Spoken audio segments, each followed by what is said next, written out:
and welcome back to Jody Lewis Creations.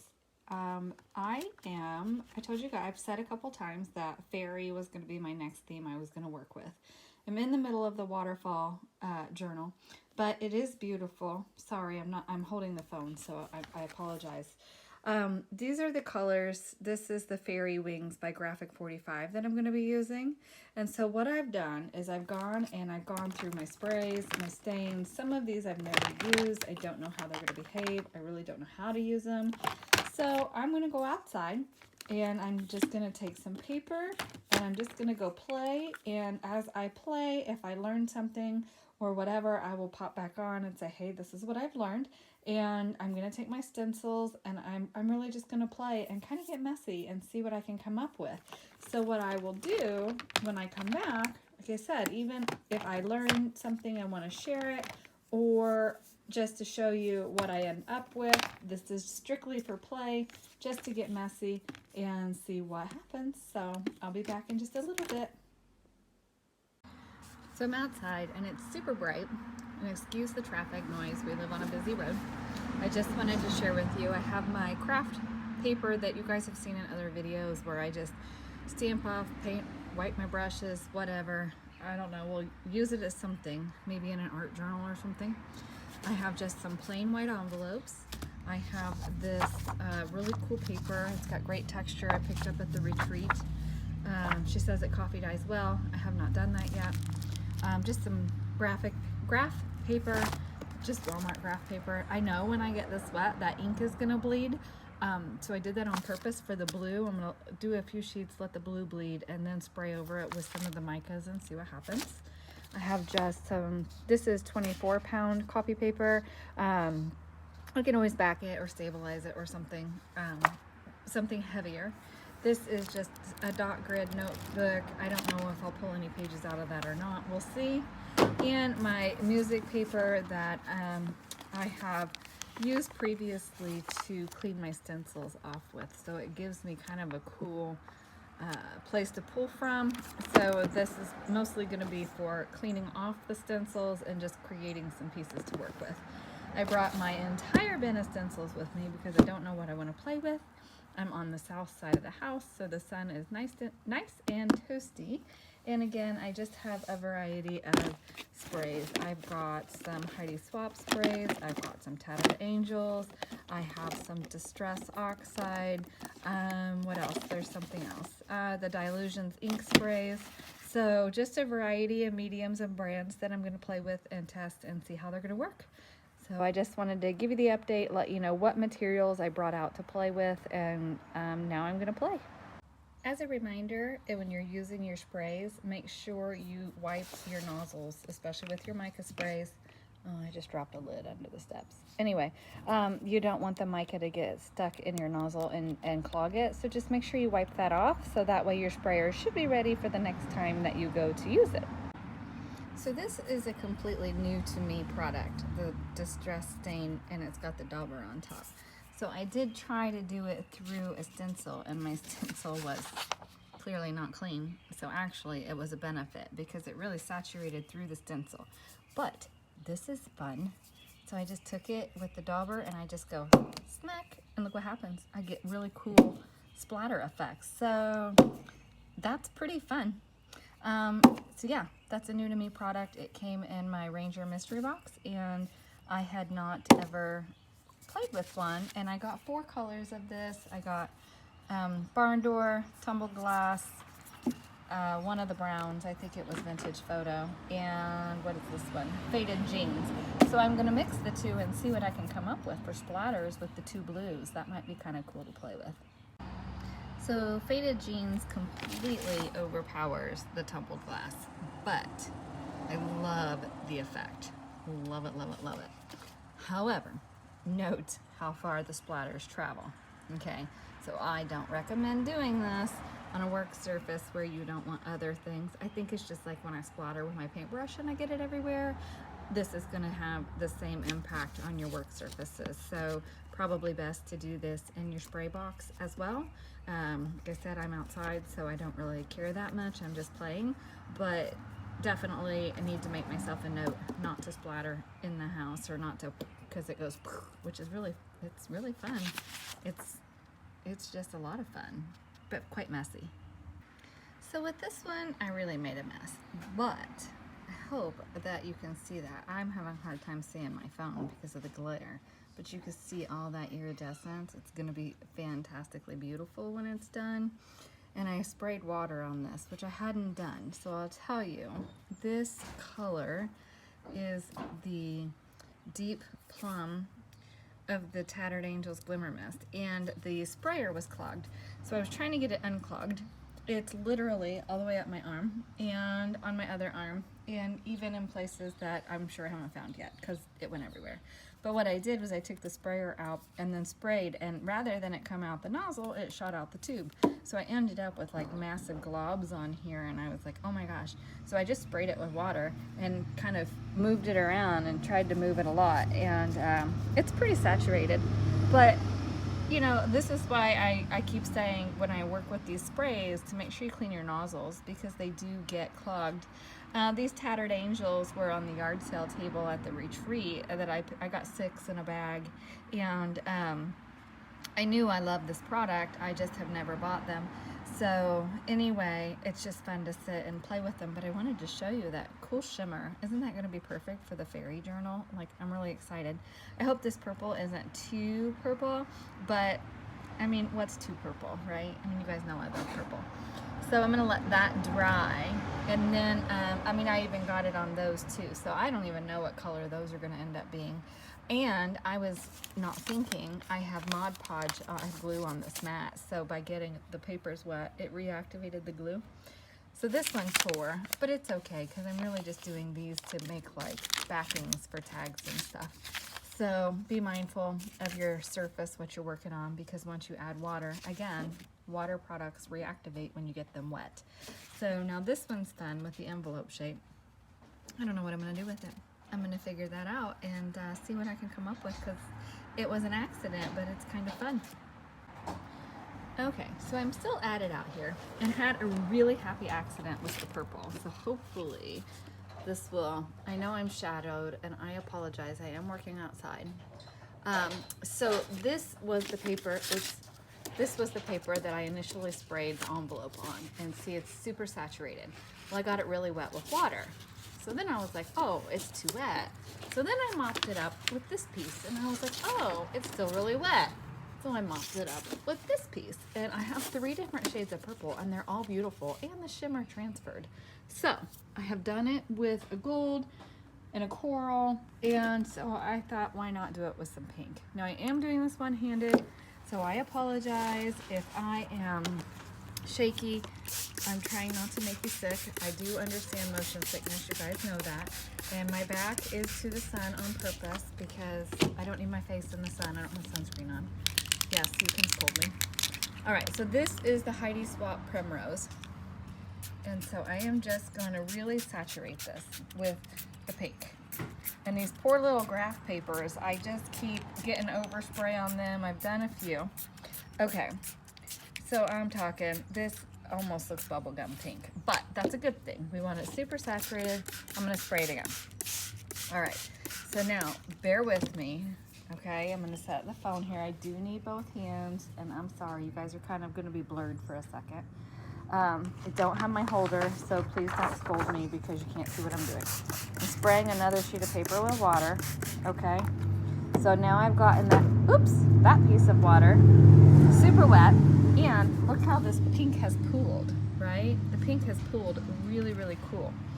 So now this other page that I've sprayed, it's not straight because I'm trying to do this one-handed, okay?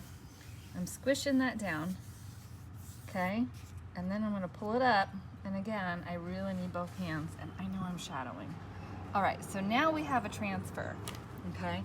So now we have this really cool marbled pink transfer, okay?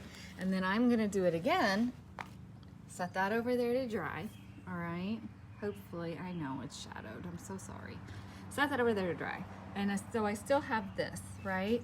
And actually, maybe the pink pigment is a little bit different. Each color has given me a different outcome, so it's been really interesting.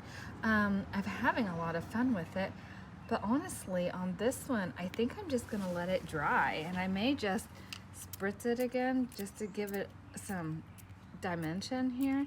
And I am being willy-nilly with these sprays. I'm telling you, I got them for yard sale prices, and it really is a wonderful way to learn how to use a product. And I'm very much so enjoying it. If I had paid retail price for this, I can tell you I would not be being so willy-nilly. So I'm just gonna spritz that with some more water. I'm gonna move it around, and I'm gonna lay it over here on the step with some other things that are baking in the sun drying. So that's the last that I'm gonna come on probably while I'm doing this, but I just wanted to share with you how to transfer that. And you know, if you do get too much ink and you're like, oh gosh, that's too much, get another paper and mop it up. Like, don't worry about wasting it, don't worry. And it's all an experiment, because I had no idea what I was gonna get out of these when I started. And clearly I brought all my stencils out, and I really haven't used them because I'm having so much fun with these mica sprays. So anyway, I'm gonna just keep working, and hopefully I have to stop so that these can sun dry, and then I will do a flip through later or in the morning of all the results that I got and share with you, because it is just, I love the randomness of this. I love not being able to control it, and just getting a result, you know, that's, look, I have a bug. The bees are having fun coming with the pinks too. They keep visiting. Anyway, I'll see you in a little bit. Another thought, make sure you're using water-soluble products if you are working on a surface that matters, because the sprays make a mess, and I'm trying to keep ink off of things that my husband will be like, what did you do? So that is your public service announcement as far as keeping your area clean. Nice. So I had this set to dry, and there was water under the barn door, and look what it did. Super cool. And my craft mat is way cool. It's all sparkly on one side, but now on the back side, it's got really cool color. So you'll be seeing that in an upcoming project.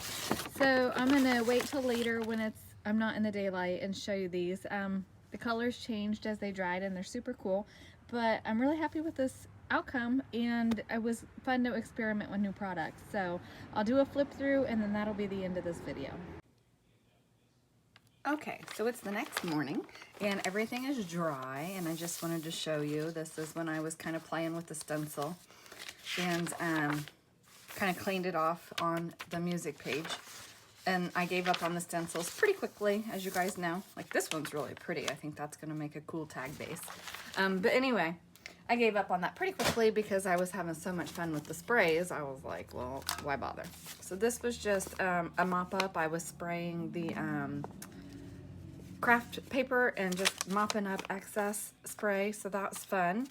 This was a pink one, and it's funny because, you know, I was outside and the breeze was blowing, and I got some overspray on some of these. Hopefully you can see that.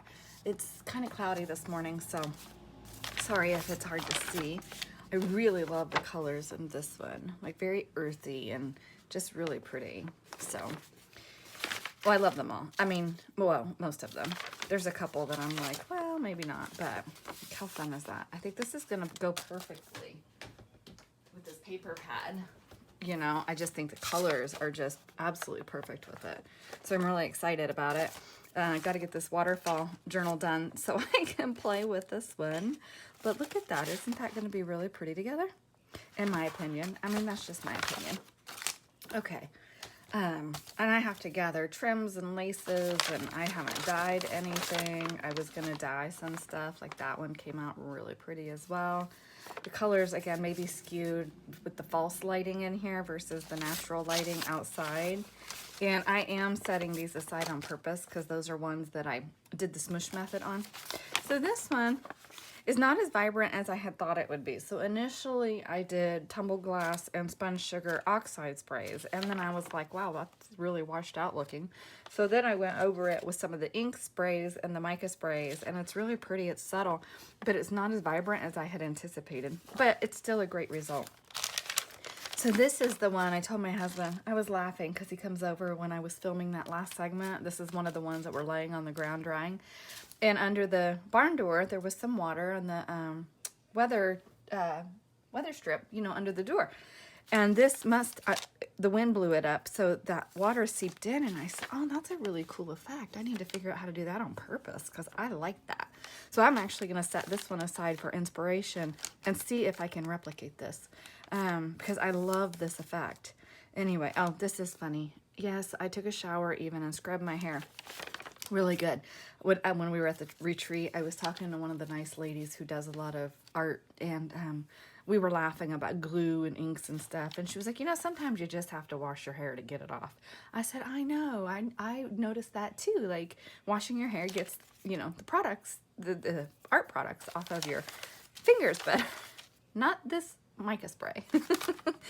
I mean, I got most of it off, but it's gonna be a day or so, I think, before that comes off. This one soaked up some of the black paint. Or no, that's the black distress ink, or the spray stain, the black soot, where I had done the time machine stencil on here. And so just the wet, again, the water products, they reactivate with water. But that one's kind of cool. I kind of like it. I don't know what I'll use it for, but we'll see. Okay, this was just the one where I was doing the stain splatters, which was fun, and trying to use them through the stencil. And I do think that's kind of cool, but not the effect that I actually wanted. Okay, so this is the pink one. Okay, remember I sprayed it and then I smushed this on top and I transferred. So this is the one I actually sprayed. Okay, and then this is the one I smushed. And actually, I sprayed this one again after I smushed because I thought it didn't look like it was holding the pink very well. But actually, it has dried and they're both lovely. So those will be fun. This is, again, one that I smushed, you know, and got this is the one I sprayed, this is the one I smushed, and this is just beautiful. So this one is going to definitely go in, actually both of them. Oh, this side, sorry, it was this side.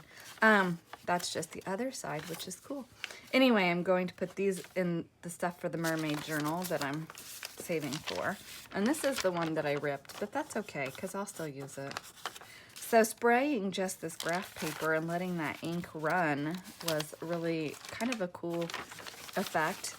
And some of these, like this corner, was getting spray from other papers, so it really got some interest. So these were just, you know, I sprayed the mica, and these were really saturated, so it kind of pooled and just gave me some neat designs. And again, this one got a lot of overspray on that end, so anyway, all right, not to bore you guys, this is the purple one that I saturated when I was trying to get it unclogged that made such a mess. This is another one I mopped up and just sprayed the craft paper and mopped it up and got a really cool effect there. This one I thought was going to be more of a coral color, and I'm not sure, like in here it kind of looks more rusty, but it's just a neat color. I'm happy with that. This is orangey, yellowy, love it. This was another mop-up. This was the mop-up of this one. So, you know, I sprayed and saturated this one, and then this one I mopped it up with. So you can see the transfer. And this looks kind of marbled. I really like the effect. This was when I was obviously trying to play with the stencil. The stencils didn't work with the sprays quite like I wanted them to, but that's okay. It still gives me pieces to work with. This one is gorgeous. I know, I keep saying that. This has more earth tones to it, so I really like it. And again, I think these are going to work well. Most of these will work well with the fairy pages, honestly. And I was having fun with the mermaid effect, so again, those will go in the mermaid. Another smushy set. So this was the one I sprayed. I smushed this one, and look how it pooled on the edge there. And then I smushed again and got a lighter. So 3 different shades of that color. And same with these purples, you know, the 3 different shades with purples. So really happy with the results of that. I gave up on the stencils quite early in the process because I was just having so much fun. So I hope you learned something. If anything, you know, I'd say get out and play. You don't know what your stuff does unless you play with it and learn how it behaves. And with the purple, you know, that was just an happy accident that I used the water and learned that I can use the water with the mica sprays. So that was really fun. So get your stuff out and play with it and see what you can come up with. Don't be afraid to smush and squish, and, you know, just know your color wheels so you don't make mud. That's the biggest thing that is a disappointment. Like, you can't mix red and green because you're going to get mud, especially with the water. I mean, you can with acrylics because once it's dry, it's not going to reactivate, right? But with water-based products, if you go red and then you go back over it with green or vice versa, because they're water-based, it's going to reactivate. You're going to get mud. Maybe that's an effect you want. I don't really like that effect. Even if I'm doing super grungy, I still want to have my colors in the right wheel. So, you know, you can look up color wheels online. I happen to have a color wheel. So anyway, just play with your stuff and have fun. So I'll see you guys in the next video. Bye.